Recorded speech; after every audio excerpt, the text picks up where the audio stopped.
What's good, my fellow peasants? How you all doing?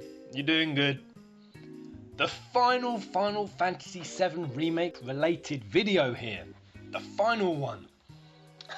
I know I've done quite a few videos on these, videos covering the remake, about the remake, but for now, until we get more news on the remake, hopefully at E3, which I will report on, this will be the last one, as there are a ton of other separate video ideas I want to cover.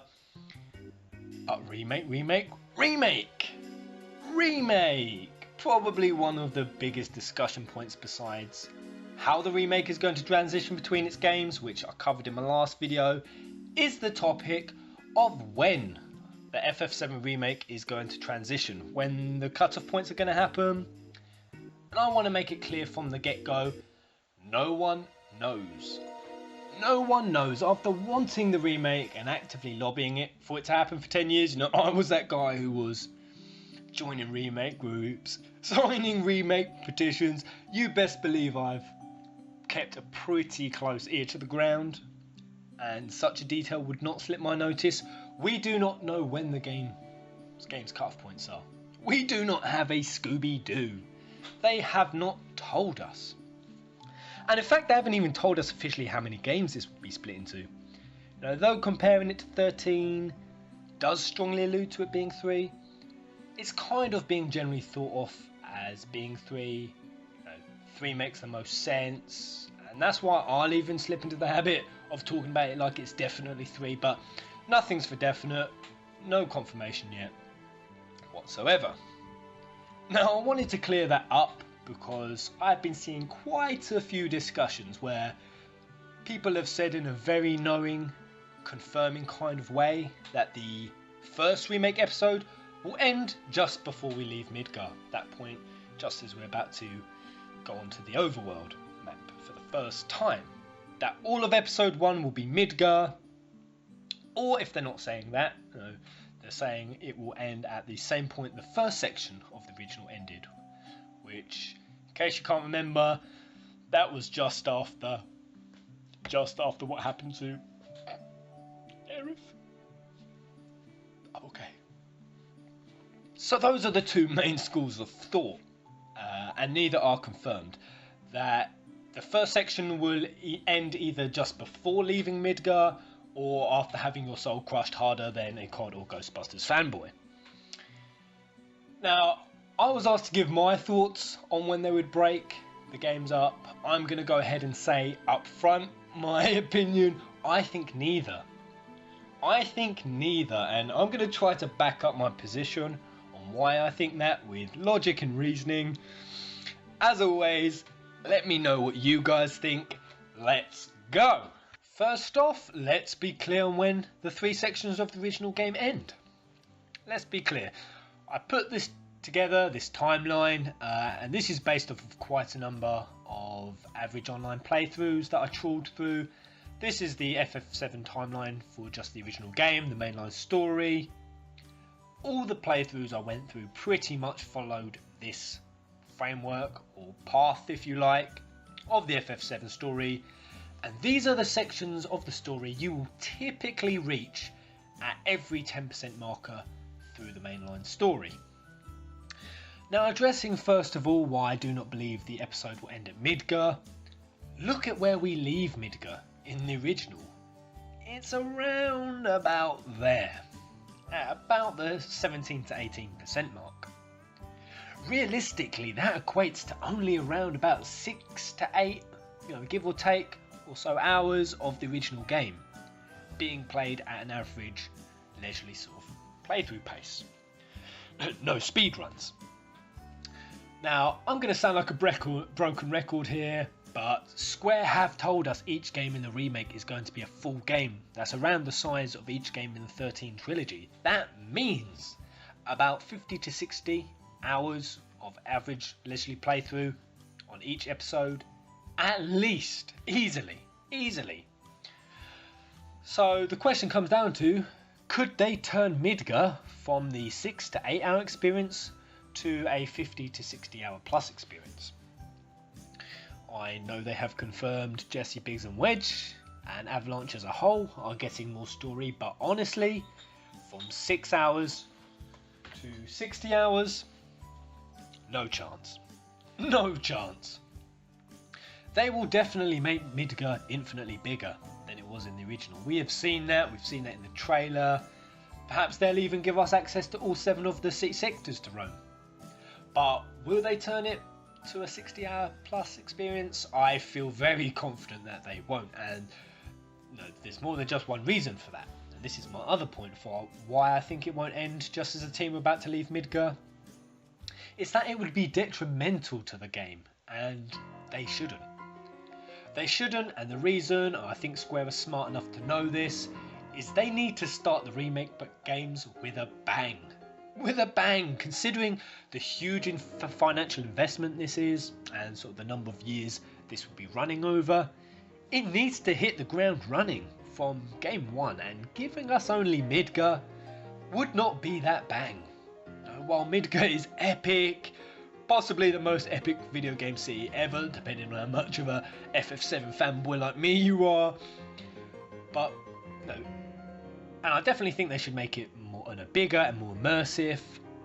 But if that is all we experience, while it would still be epic to us nostalgia fans, perhaps, it would fall very flat to new players, I believe, who have never played FF7 before. Fall flat on its arse. Because what was great about FF7, or in my opinion what was great, is not just about the size and how many locations there were and just how immersive the world was. It was that every location had such a unique atmosphere and such a unique art style. With the town themes, the art style for every single city was different. Look at Wu-Tai to Rocket Town to Midgar to Nibelheim. Beautiful art styles. Give us only Midgar and we only experience one of those art styles for an entire game. We don't experience any of those other town themes, any of those other atmospheres. We have one art style, one atmosphere. Also give us only Midgar, and how much diversity of the monster roster are we realistically going to get to fight against? It's not going to be that big. Give us only Midgar and fans will not experience that epic moment. No, remember it, that moment you first left Midgar. Recall that moment, guys. You'd already been through an absolute roller coaster of a time, and you felt, I don't know if it was the same for you, but for me, I'd felt like I'd already experienced a full game in just Midgar alone. Then I stepped out of Midgar, and it was like a moment of wow. Wow, the moment you realise the adventure has just begun, and just how big a world and how much of a journey you still have ahead of you. That feeling right there, I don't know how many of you are nodding your head and yet understanding that feeling I'm talking about, but people need to feel that in episode 1. I'm not saying we need to experience the entire world in the first game, I'm not saying that at all, but players definitely do need to get a strong flavour of it to get the remake off to a good start. Not to mention, if it does end at Midgar, we won't get to play Sid, Yuffie, Vincent or Kate. If it does end at Midgar, we won't get any sort of real context to the plot, as the foundation of the plot really only gets fully laid in Calm. When Cloud recounts what happened in Nibelheim. Without that flashback, without that, the plot would not have much context or bulk to it whatsoever. So Midgar ending won't happen. I'll gladly take some bets on that one. Now, for my reason why I think that what happens at the end of Disc 1... Oh, sod it. I'm just going to say it. Aerith dies. There. It's taken me nearly 13 years to accept it. Aerith dies. Set forth, you cold heartless. Fuck! Okay, the reason why I don't think it'll end at the end of Disc 1, when Aerith dies, I'm okay. Could the first remake episode end there? That's what the other half of people seem to guess it will. Well, I'm far more inclined to lean towards that happening than ending at Midgar. Episode 1, and in fact, all the episodes are going to have to end with something dramatic. I think we know that. A cliffhanger, something that's going to make us clutch our hair dramatically and wish we could place ourselves in a year-long coma or a 2-year-long coma so we could start the next episode already. But Aerith's death would certainly be that ending. Aerith's death would certainly be that dramatic ending. So it kind of makes me think perhaps it might be that. But like I said, I kind of think it won't happen there either, and here's why. Look at this timeline again.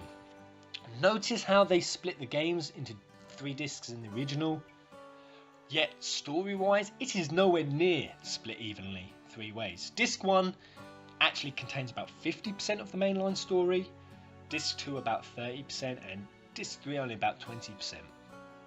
And it kind of makes sense because, you know, Disc 2 and 3 is bulked up more with other content by that point, access to the full world, optional side quests, optional bosses like weapons, etc, etc.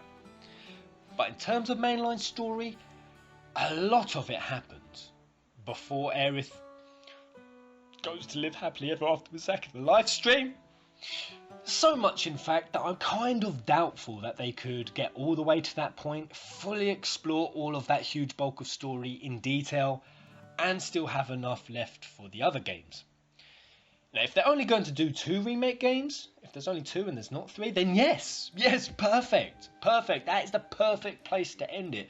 But as they are alluding to 3, I feel it would be a bit of a stretch. So, where do I think it will end? Well, first I need to explain something that I feel is getting overlooked with the remake, and this is kind of why I wanted to do this video. It's to highlight that now we are getting multiple games, the structure needs to change. Let me explain that. I'm going to try explaining this quickly because I think this speaks for itself, but Disc 1 in the original structure, you had more mainline story in it, and like I said, about 50% of it. But in Disc 2, while you had less mainline story, you had more optional side stories. Now, typically Disc 2 is where you did Vincent's story with Lucretia, and Yuffie's side story in Wutai. Mini games, you got most of them in Disc 1, all of them by Disc 2, and sort of no extra mini games by Disc 3. Bosses, this is another point. This was kindly pointed out to me by a subscriber, Fool's Guy. Shout out to you, bro. He pointed out that in the original game, you fight about 30 main quest bosses overall. But more importantly, he pointed out how they are distributed. 18 of those 30 are in Disc 1, 9 are in Disc 2, and in Disc 3 you only fight 3. And then if you go even further, take that a bit further, and you look at the actual bosses. Episode 1 had a lot of bosses. While they were awesome, they weren't integral to the plot, per se.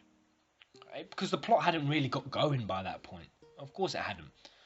Like that random monster in the sewer, for example. What was his role in the plot? Whereas in Disc 3, you have far less bosses, but they were the important ones, the final fights, as well as having all of the optional bosses. I think pretty much all of them. Well, they might have got... I think you might have been able to fight Emerald in Disc 2, I don't know. But pretty much most of the optional bosses were in Disc 3. Now that structure works for a single game. That works, but if you're going to turn that game into 3 games, let's say, you've got to even that up completely. That will not work. That will be disjointed as fuck. Now take Episode 3. You can't just have one 60-hour game with only 3 bosses. You need to fill that section of it with more bosses, new bosses, even ones that aren't necessarily so important to the plot, just like Episode 1. Even if it's just, I don't know, the biggest, dankest, nastiest ice behemoth you've ever encountered when we arrive at the slopes of the Northern Crater, great. New bosses in FF7, great, and we'll get them because they have to even it up. But also, Episode 1 is going to need more optional bosses it never had. Endgame optional bosses and endgame content it never had. Now, we can't just play Episode 1 and not have any optional endgame bosses to fight, so that's going to need to get some.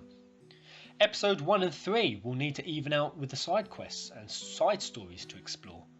Like I said, Kitase has confirmed Jesse, Biggs and Wedge are getting more stage time, Perhaps there will be a side story you get to go down in one of the sectors in Midgar that explores Jessie's story.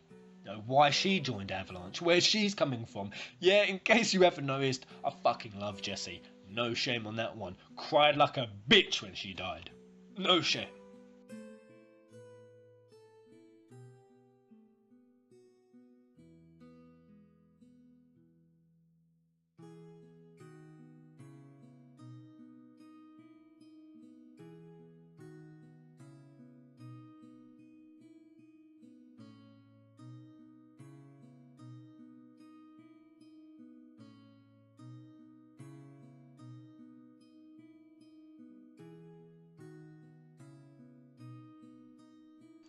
So you guys get what I'm saying? You know, I don't think I need to explain any more.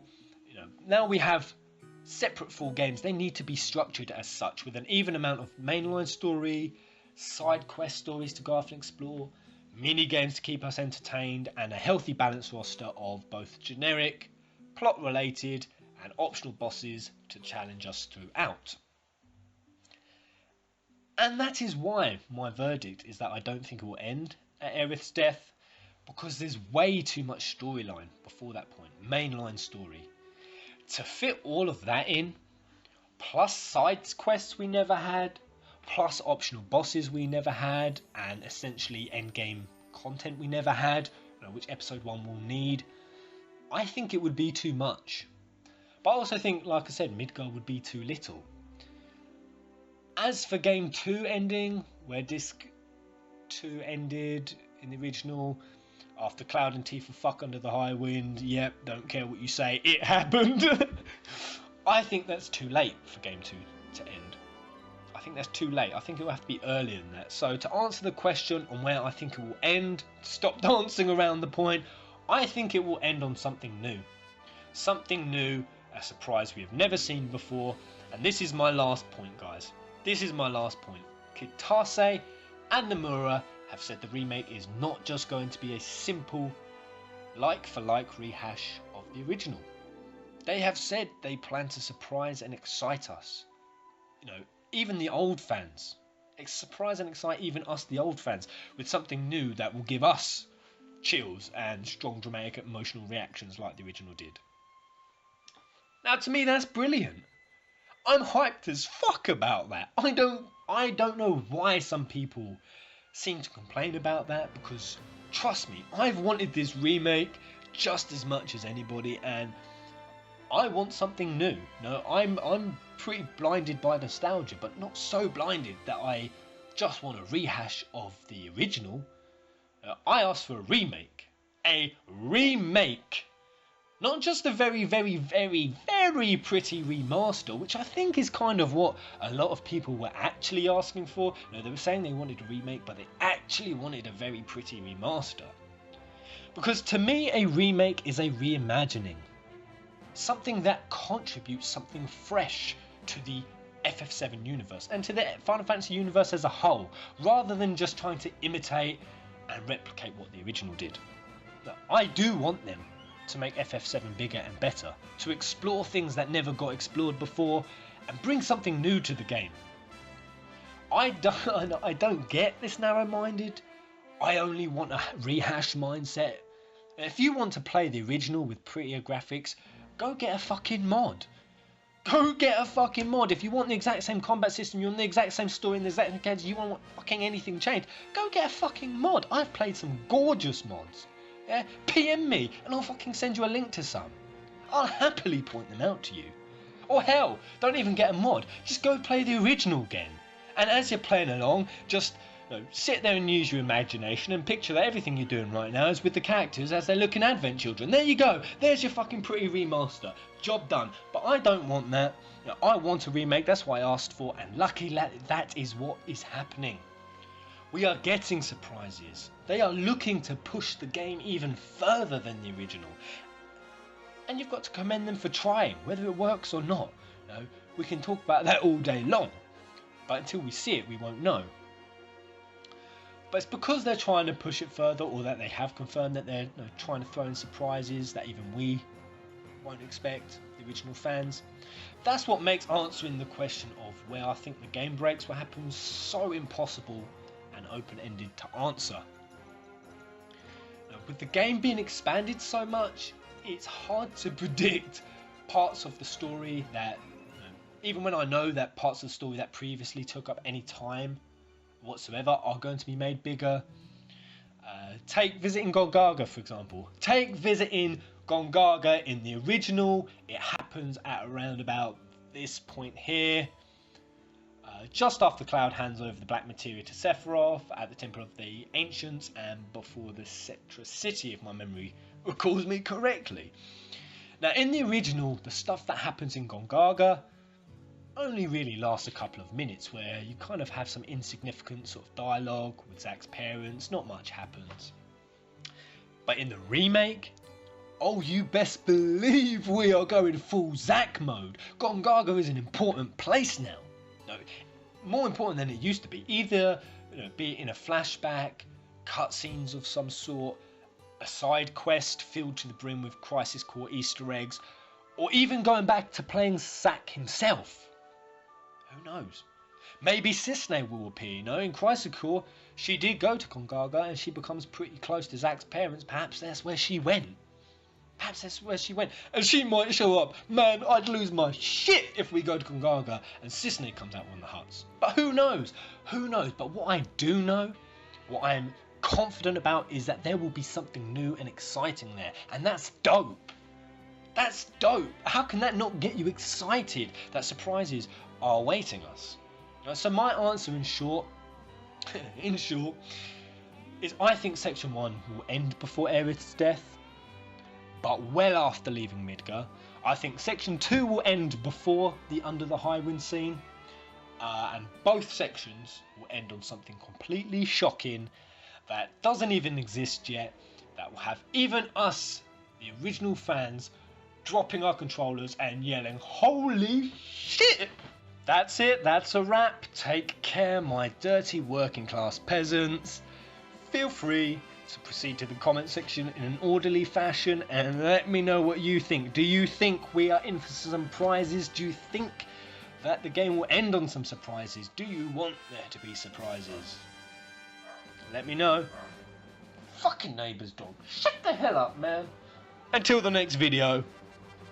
Kupo.